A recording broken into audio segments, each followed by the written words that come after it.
Friday का market काफ़ी अच्छा था। मैंने मॉर्निंग में 2 पोज़ीशन बनाया था फर्स्ट हाफ में और दोनों ही पीई का पोज़ीशन था जिसमें स्मॉल प्रॉफ़िट मुझे हुए थे और मैंने पोज़ीशन स्क्वायर ऑफ कर दिया था। मेरा ट्रेलिंग एसएल हिट हो गया था और उसके बाद मैंने फिर कोई पोज़ीशन नहीं बनाया और मार्केट ने काफ़ी अच्छा एक रिवर्सल दिखाया यहाँ पे और मार्केट ऑलमोस्ट 18,000 टच करके फिर वहाँ से नीचे आया और फिर क्लोजिंग आई है और बैंक निफ्टी में भी बहुत अच्छी क्लोजिंग आई है। तो अब हम देखते हैं कि कल के लिए इंपॉर्टेंट लेवल्स क्या हो सकते हैं। तो तो पहला जो इंपॉर्टेंट लेवल है वो है ये 18,090 का, ये इंपॉर्टेंट लेवल एक है मेरे लिए। और दूसरा जो इंपॉर्टेंट लेवल है वो है 18,155 का अपसाइड के लिए। और डाउन साइड के लिए अगर निफ्टी 17,920 को ब्रेक करता है यहाँ पे, तो फिर हम डाउन साइड के लिए प्लान कर सकते हैं यहाँ तक के लिए ट्रेलिंग एसएल के साथ। और अगर इस लेवल को भी ब्रेक करके ये सस्टेन करता है तो फिर हम ट्रेलिंग एसएल के साथ यहाँ तक जा सकते हैं। लेकिन मार्केट कल अपसाइड ही रह सकता है, डाउन साइड आने का मुझे चांस कम लग रहा है। मेरे एनालिसिस के हिसाब से मुझे लग रहा है कि मार्केट अपसाइड ही खुलेगा और गैप अप ओपनिंग होनी चाहिए कल यहाँ पे।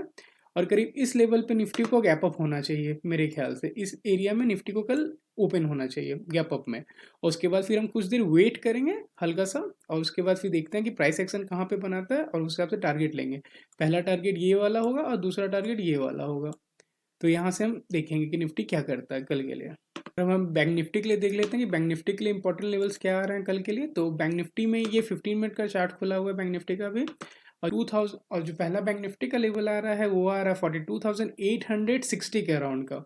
ये जो पहला लेवल आ रहा है ये वाला, ठीक है, ये पहला लेवल आ रहा है हमारा बैंक निफ्टी में। और दूसरा लेवल आ रहा है 43,000 जो कि एक साइकोलॉजिकल लेवल भी है और मल्टीपल टाइम सपोर्ट था ये, जो कि अब रेजिस्टेंस का काम कर सकता है हमारा कल के ट्रेडिंग सेशन के लिए, ठीक है।